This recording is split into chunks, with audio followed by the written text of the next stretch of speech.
नमस्कार मित्रांनो, एन के ऑनलाईन क्लासमध्ये आपलं सर्वांचं मनपूर्वक स्वागत. मित्रांनो, इयत्ता 12वी अर्थशास्त्र या विषयाच्या बोर्ड परीक्षेच्या तयारीसाठी इम्पॉर्टंट क्वेश्चन आपण विद्यार्थ्यांना देत आहोत. प्रकरण क्रमांक 4 पुरवठा विश्लेषण ह्या प्रकरणावरती आधारित फेब्रुवारी 2024च्या बोर्ड परीक्षेसाठी महत्त्वाचे प्रश्न आजच्या व्हिडिओमध्ये अभ्यासायचे आहेत. मित्रांनो, यापूर्वी आपण प्रकरण 1, प्रकरण 2, प्रकरण 3 आणि प्रकरण 4 या प्रकरणांच्या संदर्भामध्ये प्रकरण वरती आधारित महत्त्वाचे प्रश्न विद्यार्थ्यांना दिलेले आहेत. त्या सर्व प्रकरणांच्या संदर्भातले महत्त्वाच्या प्रश्नांचा अभ्यास आपल्याला करणं गरजेचं आहे. आज पुरवठ्याचं विश्लेषण ह्या प्रकरणाच्या संदर्भातला अभ्यास आपण पाहत आहोत.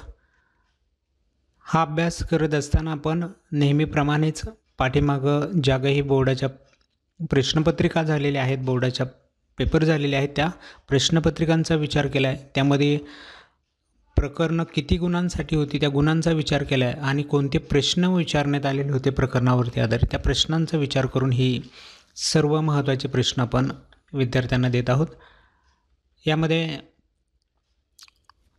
पुरवठ्याचं विश्लेषण हे प्रकरण 10 गुणांसाठी आहे. तर 10 गुणांसाठी आत्तापर्यंतच्या परीक्षांमध्ये कोणत्या प्रकारचे आणि किती प्रश्न विचारण्यात आले याची प्रथम माहिती पाहूयात. ऑक्टोबर 21मध्ये प्रथम पहिली प्रश्नपत्रिका या सिलेबसवरती झालेली होती. त्यामध्ये सहसंबंध पूर्ण करा 1 मार्काचा प्रश्न, विधाने पूर्ण करा 1 मार्काचा प्रश्न, सहमत आहात किंवा नाही सहकारण स्पष्ट करा 4 मार्काचा प्रश्न आणि आकृतीवरती आधारित असलेला 4 मार्काचा प्रश्न या प्रकरणावरती विचारण्यात आलेले होते. असे 10 मार्काचे प्रश्न ह्या प्रकरणावरती होते. यानंतर फेब्रुवारी 2022 या प्रश्नपत्रिकेमध्ये आर्थिक पारिभाषिक शब्द 1 मार्काचा प्रश्न, तर्कसंगत प्रश्न जे विचारले जातात त्यावरती आधारित 1 मार्काचा प्रश्न, संकल्पना पूर्ण करा 2 मार्काचा प्रश्न, फरक स्पष्ट करा 2 मार्काचा प्रश्न आणि सहमत आहात किंवा नाही 4 मार्काचा प्रश्न. त्यानंतर जुलै 2022मध्ये जे पेपर झाला त्यामध्ये सहसंबंध पूर्ण करा 1 मार्काचा प्रश्न, विधाने पूर्ण करा 1 मार्काचा प्रश्न, संकल्पना पूर्ण करा 2 मार्काचा प्रश्न, फरक स्पष्ट करा 2 मार्काचा प्रश्न होता आणि सहमतचा 4 मार्काचा एक प्रश्न. त्यानंतर फेब्रुवारी 23मध्ये जी परीक्षा झाली त्यामध्ये विसंगत शब्द ओळखा 1 मार्काचा प्रश्न, तर्क प्रश्न 1 मार्काचा प्रश्न, संकल्पना पूर्ण ओळखून स्पष्ट करा 2 मार्काचा प्रश्न, फरक स्पष्ट करा 2 मार्काचा प्रश्न आणि सहमत आहात किंवा नाही सहकारण स्पष्ट करा 4 मार्काचा प्रश्न. असे एकूण 10 मार्काचे प्रश्न यावरती विचारण्यात आलेले होते. त्यानंतर जुलै 23मध्ये सहसंबंध पूर्ण करा 1 प्रश्न होता 1 मार्कासाठी, विधाने पूर्ण करा हा 1 प्रश्न होता 1 मार्कासाठी. त्यानंतर सहमत आहात किंवा नाही 4 मार्काचा 1 प्रश्न होता आणि उतारा त्यावरती आधारित 4 मार्काचा प्रश्न विचारण्यात आलेला होता. असे 10 मार्काचे प्रश्न ह्या प्रकरणावरती विचारण्यात आले.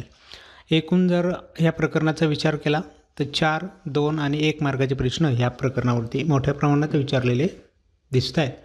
चला तर मग पाहूयात महत्त्वाचे कोणते प्रश्न तुम्हाला या ठिकाणी अभ्यासायचे आहेत. पहिला प्रश्न आहे विधाने पूर्ण करा.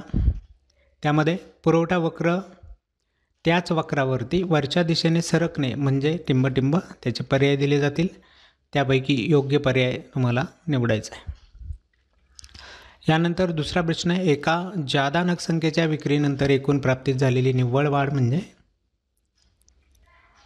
त्यावरती आधारित पर्याय दिले जातील. योग्य पर्याय या ठिकाणी सांगायचा आहे. पुरवठा वक्रावरचे बिंदू खालीवरती सरकणे, पुरवठा वक्र सरकणे यावरती प्रश्न असू शकतात किंवा एका जादा नगसंख्येच्या विक्रीनंतर किंवा स्वतंत्र वस्तूच्या विक्रीनंतर अशा प्रकारचे जे एकूण प्राप्ती, सरासरी प्राप्ती, सीमांत प्राप्तीवरती आधारित संकल्पना आहेत तशाच खर्चाच्याही संकल्पना आहेत त्यावरती आधारित प्रश्न येऊ शकतो. ह्या व्याख्या पाठ करून ठेवा, त्याच्यावरती आधारित हे प्रश्न असतात. त्यानंतर जाऊयात नेक्स्ट पुढचा प्रश्न तिसरा आहे पुरवठा वक्र टिंबटिंब असतो, वर जाणारा खाली येणारा क्षितिज समांतर किंवा मागे वळणारा, वक्रावरती आधारित प्रश्न, त्यानंतर प्रत्येक नागाच्या विक्रीनंतरची प्राप्तीवरच्या ज्या काही संकल्पना आहेत त्याच्यावरती आधारित प्रश्न या ठिकाणी येऊ शकतो, तर त्याचाही विचार तुम्हाला करणं गरजेचं आहे. यानंतर जाऊयात नेक्स्ट पुढचा प्रश्न आहे सहसंबंध पूर्ण करा. काही महत्त्वाचे सहसंबंध पाहूयात. आत्तापर्यंत येऊन गेलेले आहेत काही वेळेस बोर्ड परीक्षेत देखील. मागणी वक्र, टिंबटिंब, पुरवठा वक्र, वर जाणारा. एकूण प्राप्ती नगसंख्या गुणिले किंमत आणि सरासरी प्राप्ती टिंबटिंब. 3 आहे पुरवठा वक्र, टिंबटिंब, पुरवठ्याचा संकोच, किंमत घट. 4 आहे टिंबटिंब, पुरवठ्यातील बदल, इतर घटक स्थिर, पुरवठ्याचे विचलन. तर हे सहसंबंध महत्त्वाचे आहे, त्यांचा विचार करा. त्यानंतर नेक्स्ट उदाहरणांवरून संकल्पना ओळखून स्पष्ट करायच्या आहेत. एका जादा नगसंख्येच्या उत्पादनामुळे एकूण खर्चात होणारी निव्वळ वाढ.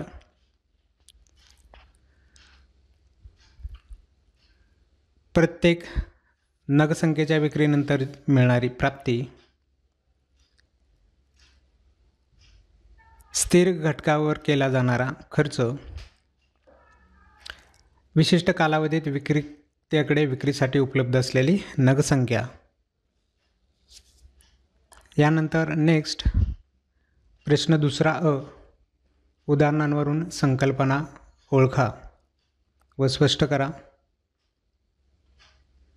उद्योग संस्थेने 95 रुपये दराने 400 नग विकले तर त्याला 38,000 रुपये मिळतात. 2.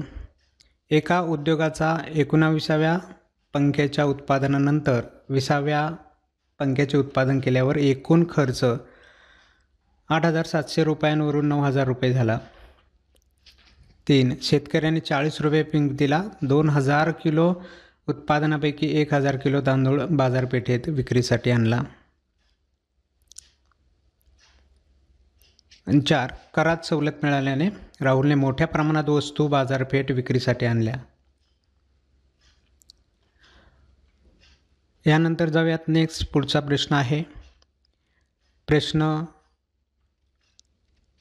दुसरा फरक स्पष्ट करा.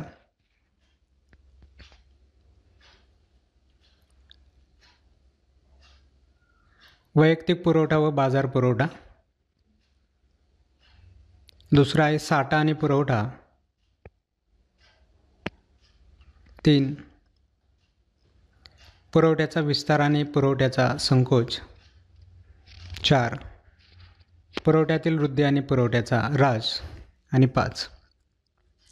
एकूण खर्च आणि सरासरी खर्च किंवा सीमांत खर्च. आणि 6. एकूण प्राप्ती, सरासरी प्राप्ती, सीमांत प्राप्ती यापैकी कुठल्याही दोघांवरती फरक विचारला जातो. खर्चाच्या बाबतीत अगदी सेम तसंच आहे. खूप फरक या प्रकरणावरती आपल्याला दिसतात, त्यामुळे फरकांचे प्रश्न विचारले दिसून येतात. यानंतर जाऊयात नेक्स्ट पुढचा प्रश्न आहे प्रश्न तिसरा. खालील प्रश्नांची उत्तरे लिहा. पुरवठ्याचा नियम गृहीतांसह स्पष्ट करा. 2. पुरवठ्यावरती परिणाम करणारे घटक स्पष्ट करा. 3. खर्चाच्या संकल्पना स्पष्ट करा.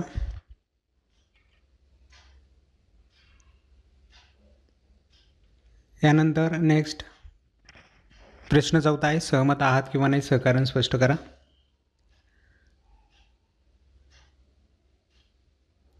ज्यामध्ये पुरवठ्याच्या नियमाला कोणतेही अपवाद नाहीत. 2. पुरवठ्यावरती परिणाम करणारा किंमत हा एकमेव घटक आहे. 3. साठा पुरवठ्यापेक्षा जास्त असतो. अशा प्रकारचे महत्त्वाचे प्रश्न ह्या प्रकरणावरती मित्रांनो अभ्यासणं गरजेचं आहे.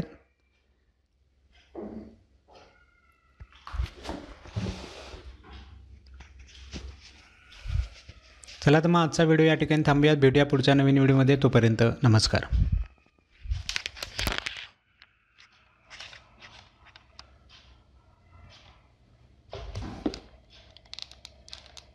भारी पड़ेगा ऑस्ट्रेलिया को. 174 पर 5 17 के बाद